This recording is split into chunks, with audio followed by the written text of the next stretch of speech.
So yeah, I've been like just sneezing and snot all over the place for the last 3 days. It's crazy. Yeah, I mean, I'm surprised I have eyes still in my head. Because since I woke up this morning with my son waking me up from a dead sleep. Don't you love how kids do that?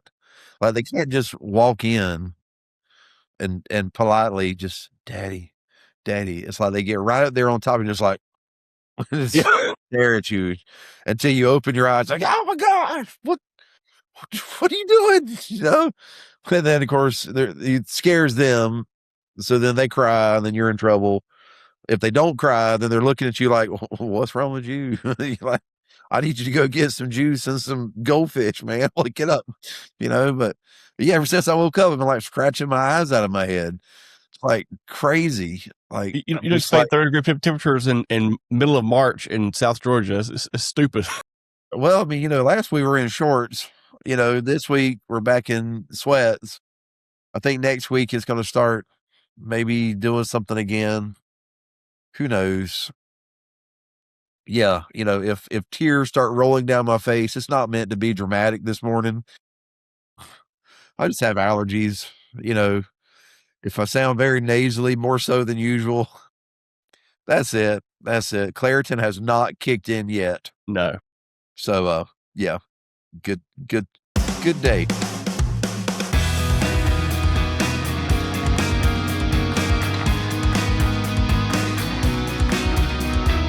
So last week we talked about what to do when your perfect life plan falls apart and you have to call an audible. Call it Omaha, Audible, Blue 43, whatever you're going to call it. But nobody really talks about what happens next. And so calling an audible is exhausting. Rebuilding is exhausting. And eventually you're going to hit a wall in the desert where you just want to drop everything and quit. Maybe you think, hey, I thought I was going somewhere. I thought I was doing something. I thought things had changed. And so it can be very easy to hit that first wall and you're like, oh, well, I guess things aren't like I thought they were. So welcome back to Out of the Desert. I'm Bryan Evans, joined by Ryan Herrington. And today we're going to talk about the messy middle, the very real urge to throw in the towel. So I guess, Ryan, that first initial crash, like you have the adrenaline flowing, once you do get back on your feet a little bit, you're like, okay, well, I'm ready to do this thing. But walking out of the desert takes some endurance. It takes just a lot of just willing to push through whatever. And we both hit points where we were so tired of trying to fix things, we just want to stay in the sand and just like play with monster trucks or something. Yeah. Go back to our childhood days. Yeah. And so why do you feel like the middle of the journey is always the point where we want to give it the most? I think it's endurance, you know, is we use so much willpower to get through the desert. You get through it, it's kind of like, all right, whew, made it. Let's celebrate. I'm on the other side. All right, I'm excited. Like in my story, it was okay. All right, got through that. Let's start rebuilding. And the thing about rebuilding is it's not easy either. And so and then you're still dealing with the feelings. Just because you come out of a desert does not mean you've reconciled the feelings about the desert or maybe the things that led you in or listen, just because you've closed the chapter on something in your life does not mean everyone else has closed the chapter. And so talk and accusations and looks and the way people treat you and all of those things linger. And so the journey through the desert I think is a changing, it is a morphing. This is your life before the desert, this is your life in the desert, and then there is a life outside of it. And just because you've came through the desert does not mean there's not more struggles or there's not going to be more effort and more things to endure. And I think sometimes we're just tired, man. I think mentally exhausted, physically exhausted, spiritually exhausted, trying to make sense of everything. And I'll go back to something you said, I think you said 2 or 3 times, that's where you need that community. That's where you need those people to come alongside of you and say, look, you don't have to do this by yourself. Because if we isolate ourselves, we're going to end right back up in a desert. I mean, you brought up again the children of Israel a bunch going through the desert. There's a reason why, as terrible as Egypt was, Like even when they got on the other side of it, there were people, even after Moses is gone, Joshua was leading, there are still people that were talking about, I wonder if it would have been better to have stayed in Egypt. And you're thinking, really? Because that's what happens. We just get frustrated, and we need those people to come alongside of us and say, it's okay to be frustrated. Let's talk and let's kind of bring this back in. Let's reel these emotions back in. You've got this, God's got this kind of thing. Yeah, I think you made a point one time before, talking about like we get out of the desert. It's not just you take 2 steps, all of a sudden you're back in civilization. You're back around Yeah. a healthy place where there's flush greenery and stuff like that. Like it takes a process to get through that, Yeah. and it can be really easy to get discouraged by that. But you have to kind of look for those. Okay, well, hey, there's a tree. There weren't any trees before. There's a tree. Okay, well, there's some green grass growing up from somewhere. Like, hey, this is Yeah. a process. Yeah. And It is a process. if you go over a dune, all of a sudden, it's barren landscape again. Don't get discouraged by it, because, like, hey, just keep moving. If you feel like this is the right direction to go, especially if you're Christian and you're praying, you're asking God to lead you where to go, which was very, very much what got me out of my desert. Is just like, hey, God, like, just show me where to go. Yeah. And I'll follow you. Does that mean I followed him every single time? Every single time he said do this, I did that? No, like I'm human. Yeah, I wish. I'm probably a lot further on the street than I am right now. Yeah, for real. But I'm human. Like you hear some things, and then sometimes, like, you know what, that looks kind of scary. I don't want to do that. Let's go this way instead and see what happens.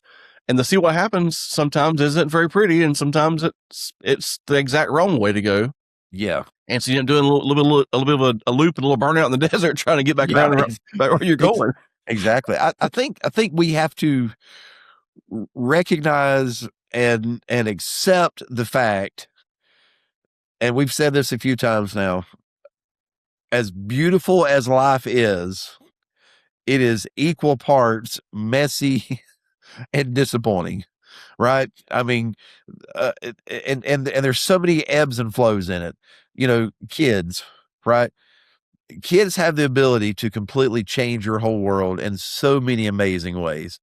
I mean, just so many amazing ways. Your spouse, meeting your soulmate, meeting somebody that loves you and loves you for you and accepts you, man, does so much. So many beautiful moments come out of those things. But no one can kill you or hurt you harder than your spouse or your kids. You know, the same the same subjects that can build you up and make your life the most beautiful thing in the world, that people write songs about and books about and movies about, and we are watching movies to look for that romantic scene where they finally get together, or you finally rescue this person and you're going, oh, this is what I was looking for. Those same people also, there are horror movies about these same people killing each other. And I mean, it is, I think we have to accept that life is not perfect. Nothing about life is going to be perfect. This life is not about being born, going through a bad situation, and then living the rest of your life perfect. Whether that means there's 3 or 4 deserts in your life, whether that means there's one big one and then dealing with the ramifications of it. But part of life is the struggle. And the struggle is where the hidden gems are. That's where the beauty is. That's the Bible talks about perseverance builds our faith. It's we learn who we are in the desert. We learn who we are coming out of the desert. We learn who God is in the desert, how faithful He is, and how much He puts up with us, and all of our emotions and everything. We learn, who is there with us. It builds our personal human relationships to walk through these things together. And remember, in both of our stories, we talked about some of the people that called us at the right moment, or stood with us at the right moment, or said the right things to us, or stepped up in the right moment. And those are beautiful moments that brought tears to both of our eyes. Well, you don't have those moments without the struggle. And so I think it's more taking a realist approach of there are going to be the great, beautiful times of life, and there are going to be the not so great times. Some of those are going to be by our own doing, and some of those are going to be just because people sometimes can be mean or selfish or prideful, or all the things that all of us can be at any point in time. But when that happens, don't throw the towel in. This is just this is just another chapter in the book, right? I Mhm. mean, God talks about that. I mentioned it earlier. Psalms 139, one of my favorite chapters of the Bible. All the days of your life are written in my book. So we all have a book. Books have chapters, and some chapters are good, some chapters are bad, some chapters are short, some chapters are long. And just understand, I've had to do this. I would tell anybody, as you walk through your desert, if you're in it right now, if you come on the other side of it, understand that even the desert is just a chapter. Learn from the chapter. Realize it's going to end. This too shall pass. You're going to find another chapter, and it may be beautiful, and it may not be beautiful. But if you keep reading the book, you know, unless it's a Stephen King novel, we're all going to show up okay. You know, Yeah, I think that's a really good point. Like it can be so easy to get caught up in the moment that you're in, and I did that. I mean, you get some moment, and the feelings you feel in that moment, and you're like, this is the worst thing ever. Like things can't possibly get any worse. Um, I mean, in reality, they can always get worse. I mean, let's be yeah, honest, but they can always get better. And so, if you can find some way to kind of realize, okay, where I'm at is not a good place. It's not fun. Um, and hopefully, if you're on that journey out of the desert, you get back in a similar place, even then you can look around and say, okay, well, this is, I recognize this. This is not the place I want to be at. So rather than just to keep like worried about where I'm at right now, let's look ahead to where I need to go, where I'm yeah, heading to. And, yeah, we talk a lot about plans, about, like, planning things out, and it's good to have a plan. yeah, It's good, and there's nothing wrong with having a plan, um, but you wanna have a plan, but you also wanna have that plan flexible enough to where as God leads you somewhere, you wanna kind of make your plan stick to His because, I mean, we've said it so many times before, but His way is always so much better than our way. We could ever even plan, or imagine, at all. yeah, absolutely. So nice springboard there. Let's take a little theological dive. How about this? Let's do that. Right? Because we've grown up in church and in ministry, um, you know, I wrestle with this a lot. So my story I talked about, I wasn't sure if I was called to pastor. I questioned the call of God on my life. What was that supposed to be? You know, uh, Let me say more clearly. I know, and I have known since I was a kid that God has a call on my life to do ministry. What that ministry was, is maybe up for grabs. And there's a lot of reflection that you and I did in our stories. There's a lot of reflection anybody can do as we look back in our life, and then there's those questions of why did this have to happen? Or what did I do to try, to cause this or deserve this, or where was God in this? We both ask those kind of questions. And then in that reflection, we think about it. It's just natural to say, well, I wish I wouldn't have done this, or I wish I had never got in this relationship, or I wish I had never went over there. And the thing about it is as much as that may be true, if you take that out of your life now looks different. The life you have now, all the good that's in it, all the story that God has rewritten and blessed you with, you don't have that same story if you go back in time and take this out. It's the Avengers, right? It's Marvel, man. It's Marvel, which I'm a huge nerd. I'm a Star Wars fan first.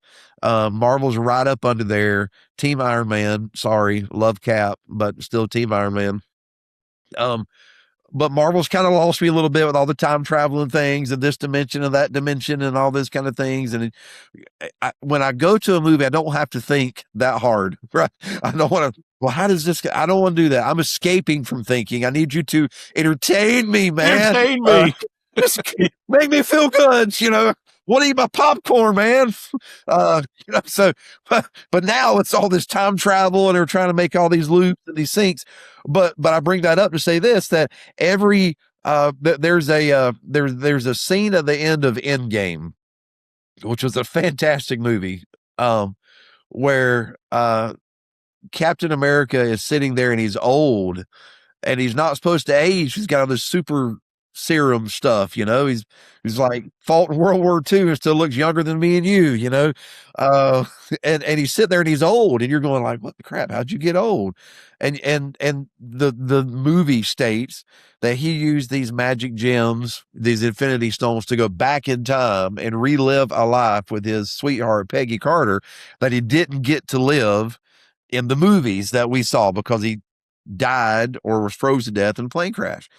Well, supposedly this is where Marvel goes and says, well, he went into an alternate timeline and it broke all these other things, because if you go back and relive something, then it changes the way the rest of your life would have went. Now, there's Marvel, but let's talk God, right? We look back and we say, if I could go back and take this away, that's great. That's a lesson you don't learn. Those are people you don't meet.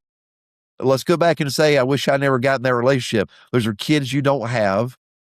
I can't imagine not having Riley and Charlie. They're from a previous marriage, but my Lord, I can't imagine them not being here.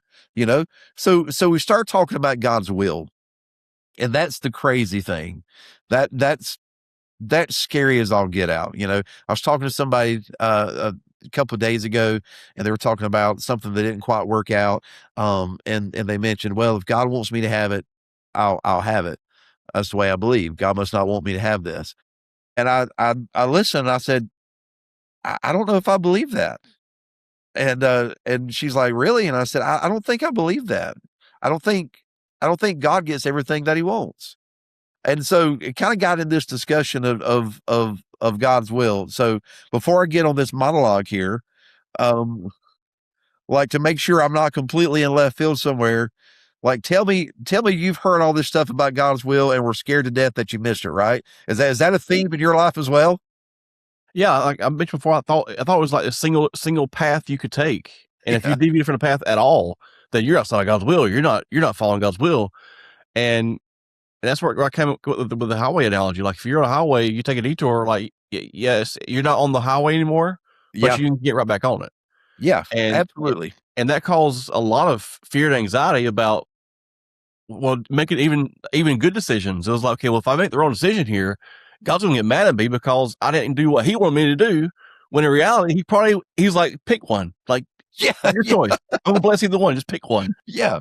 So in my preaching days, one of the things that I enjoyed researching is something that God brought back to my memory as I was going through my desert and trying to make sense of the aftermath. Was Romans 12:12. And so Paul writes that there are three wills of God, which is crazy because we're all looking for the singular. And Paul says God's got three. He says there's the good will, not the place where you shop, by the way. Don't go there. Go to Joshua Tree.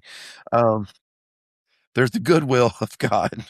There's the perfect will of God. And then there's the acceptable will of God.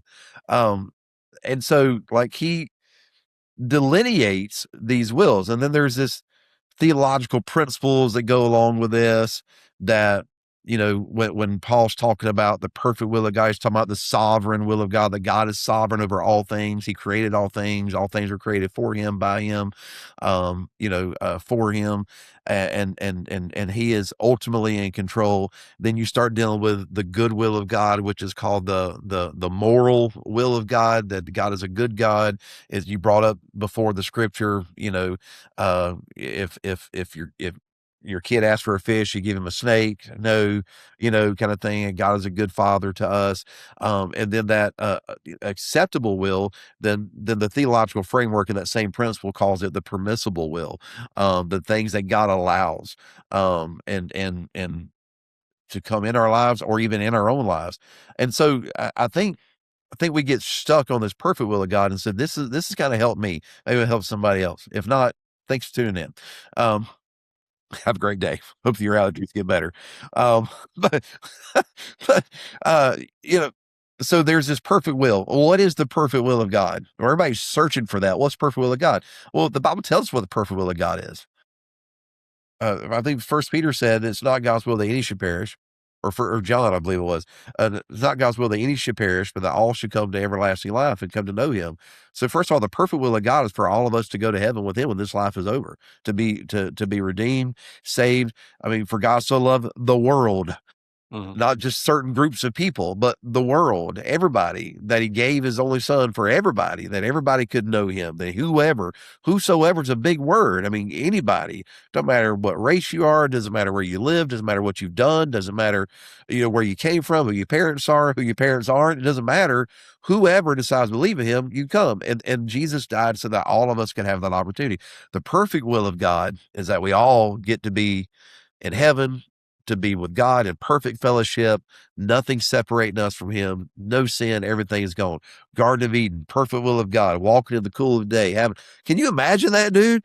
Yeah. Like just walking around, hanging out with God in the Garden of Eden is like, hey, what you name that? I named it a lion. Well, that sucks. Try again. I mean, I don't know. He probably didn't say that, but I have all these ideas. I have a great imagination sometimes. Where'd you go with that name? What are you doing? Yeah. It's the old dad joke. He saw Eve and said, "Whoa, man," and it turns into a woman. So that was really bad. I'm sorry. It's just a dumb dad joke.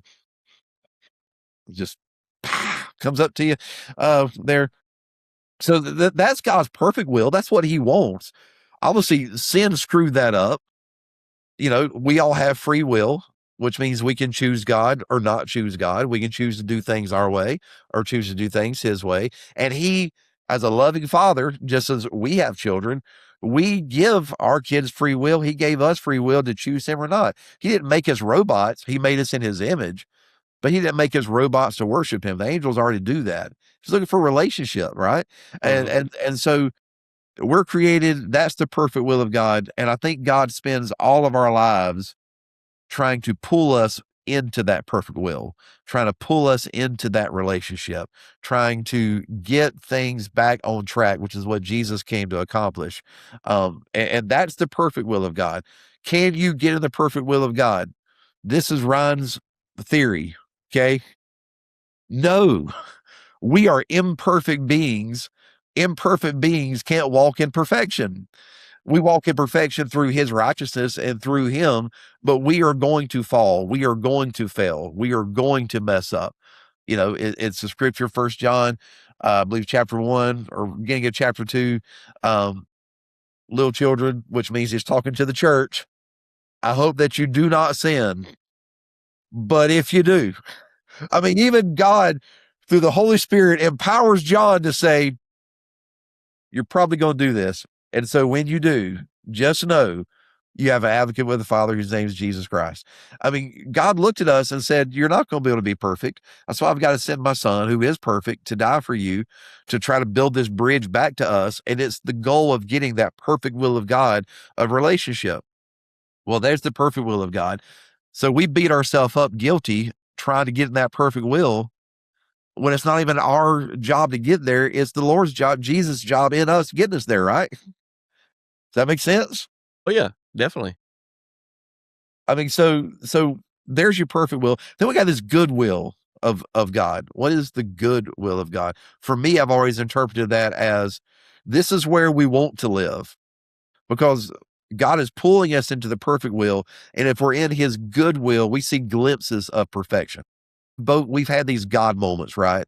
You talked about, Ashley, y'all been in the hospital. They're saying they can't find the baby, fitting to have to do surgery. I'm very sorry. And then all of a sudden, found the baby. It's like a God moment. You're going, oh man, that feels like a perfect will of God moment of, no, you're going to have a daughter. I'm going to defy the odds.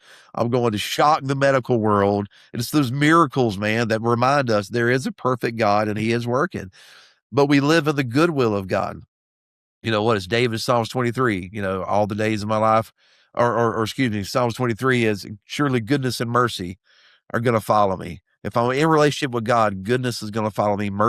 Why is mercy going to follow me? Because I can't be perfect.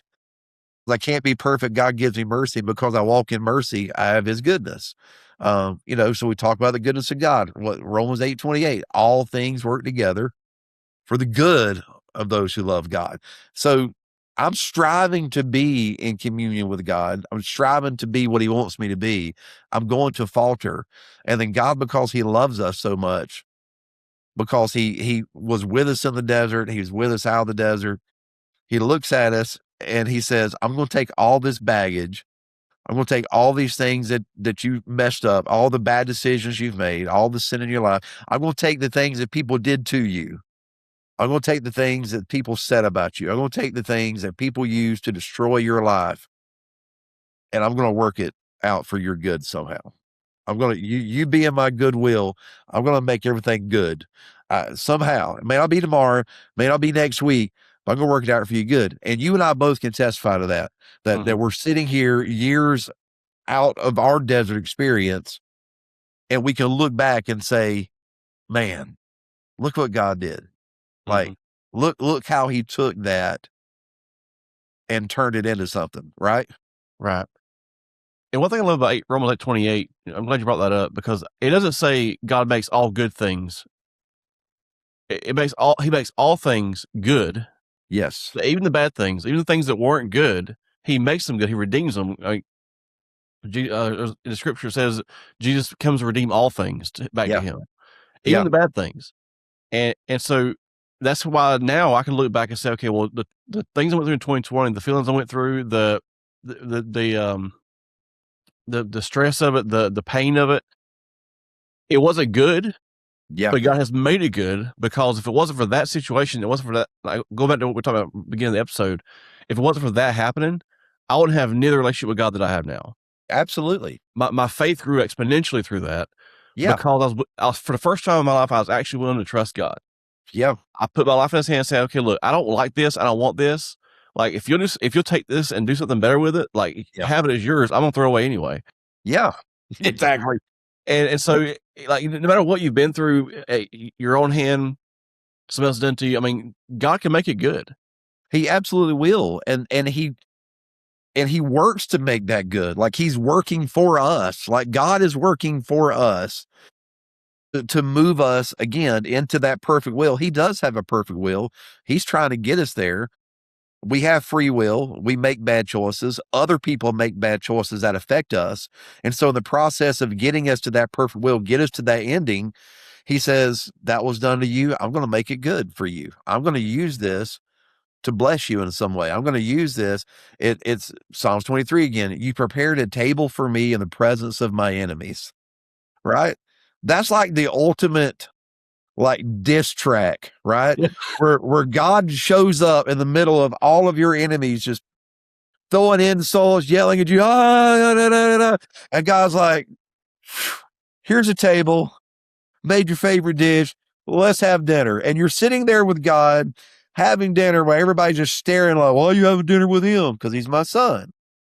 Yes, you can remember all the things he did and said, and you can make accusations and lies all you want to, but he's mine. And that's why I think everybody loves Psalms 23, because there's so much in that of demonstrating how God, even in our failures, even in our free will of not choosing him or not following him the way that we should, God has this way of simply coming alongside of us and saying, I love you. I've got you.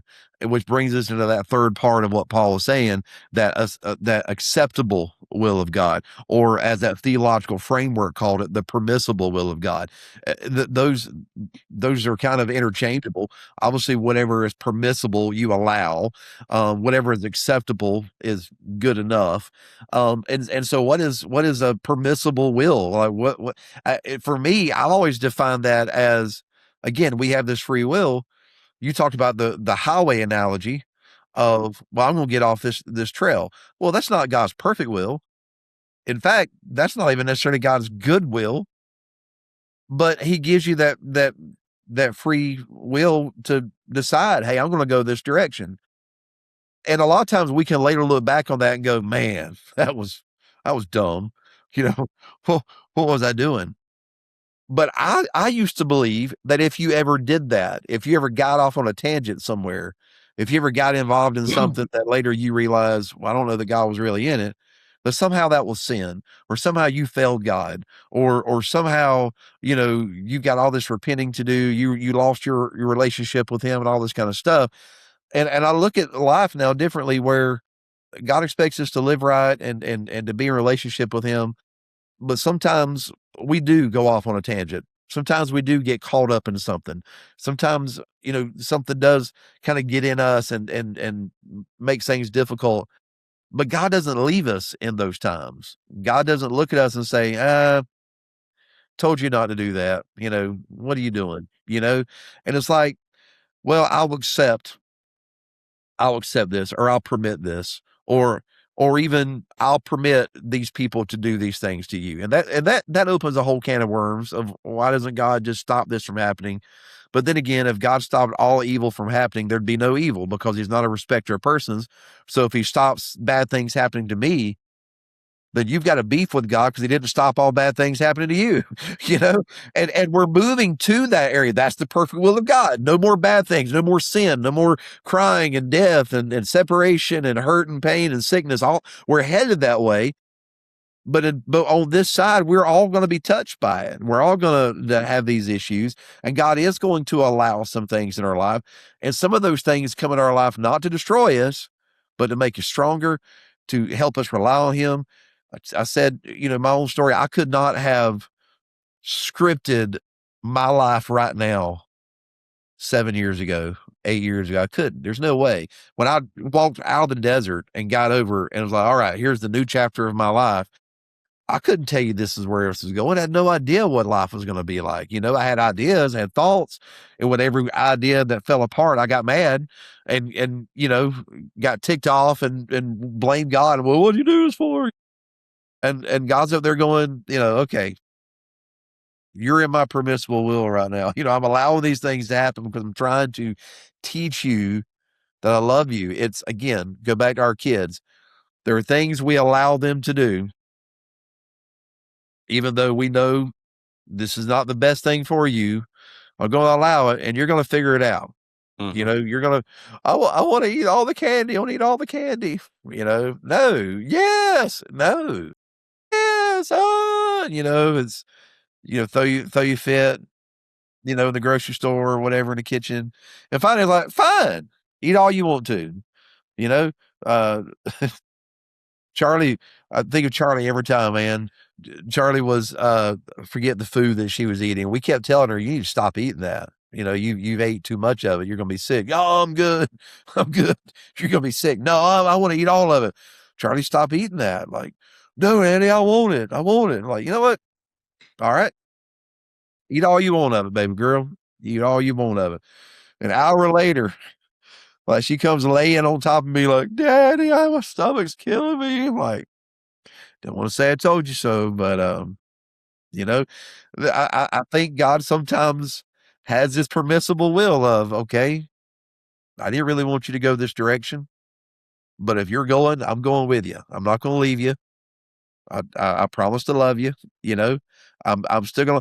I can look back, dude, and realize even when I was making dumb choices out of the desert, even when I was making dumb choices in the desert, man, God is still looking at me, going, "This is not what I want for you, but I'm going to bless it. I'm going to bless you anyway, because I love you and because you're mine, and I'm going to bless you anyway."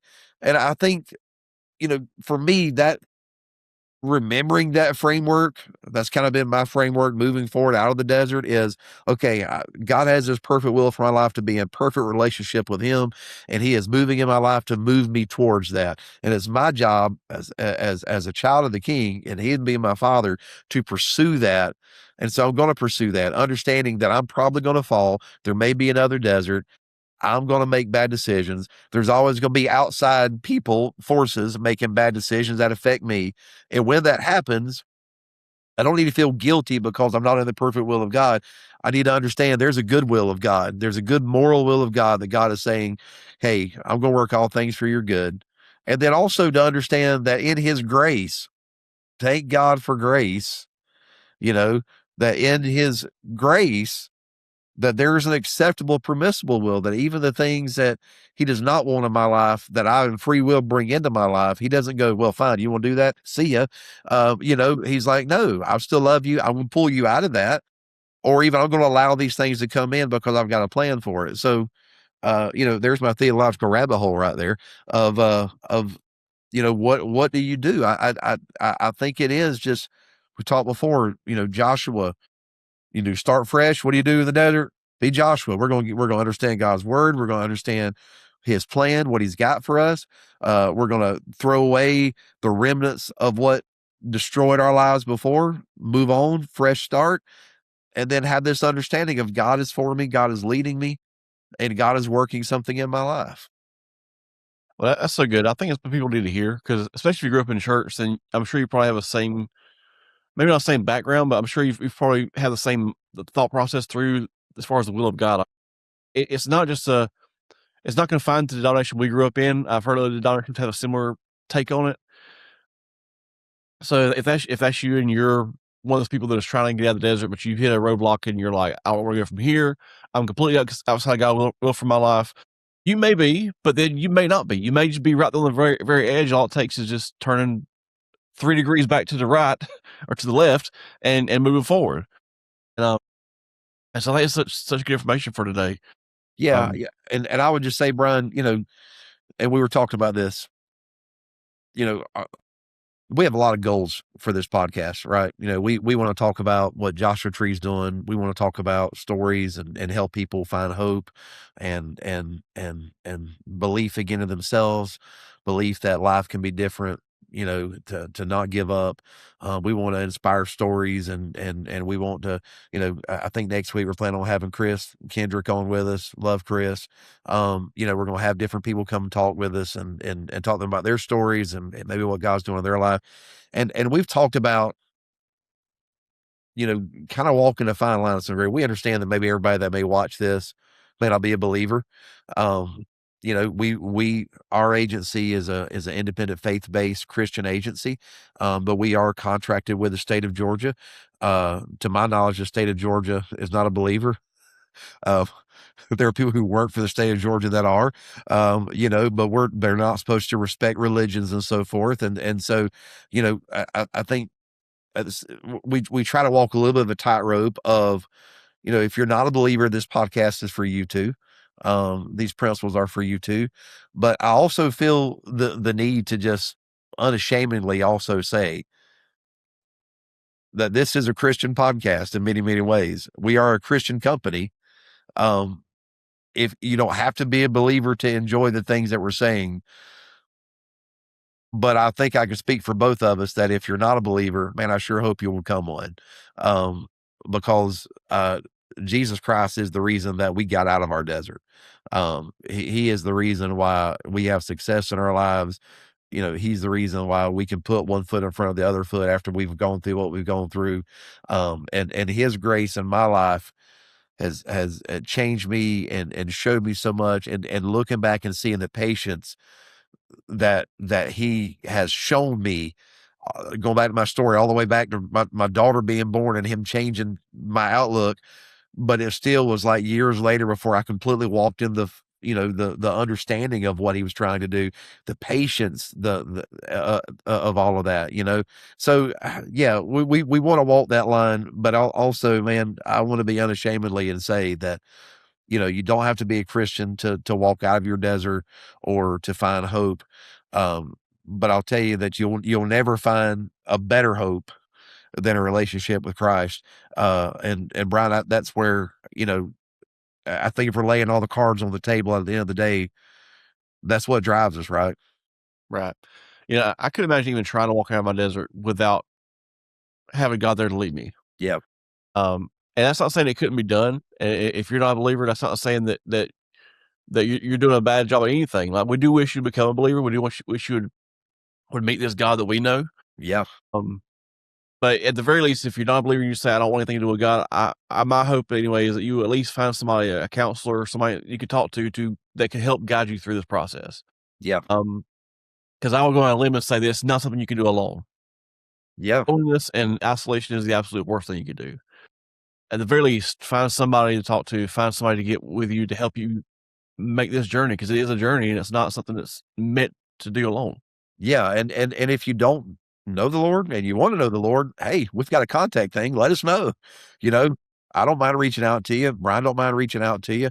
Some of you have been sending stories in to us. Give us stories. If there's things you want us to talk about, tell us what you want us to talk about. We don't mind doing that. If this is benefiting you and helping you, let us know. We'll be happy to talk about whatever topics you want us to hit. Um, but but above all else, maybe you've tried a relationship with Christ and it just didn't work for you, supposedly. I would say it probably wasn't Jesus that didn't work. Maybe it was the church framework you were in, or the theological framework you were in, or the expectations. But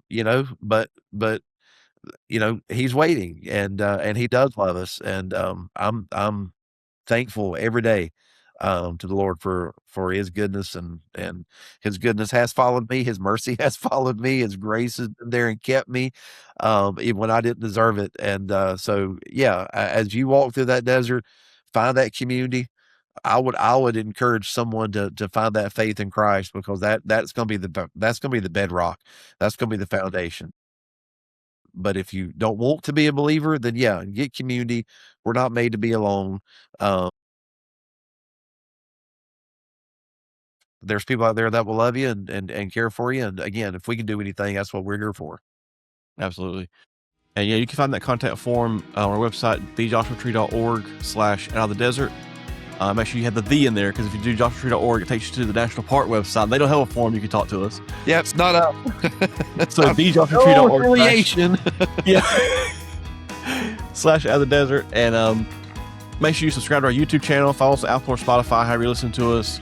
Leave reviews. We help people find their way as a stand as well. That's how it lets these platforms know that, hey, this podcast is worth listening to, is people leave reviews and like it and subscribe and those sort of things. And so we believe in you. We know you can do this. You've got this. And just keep moving one step in front of the other, one foot in front of the other.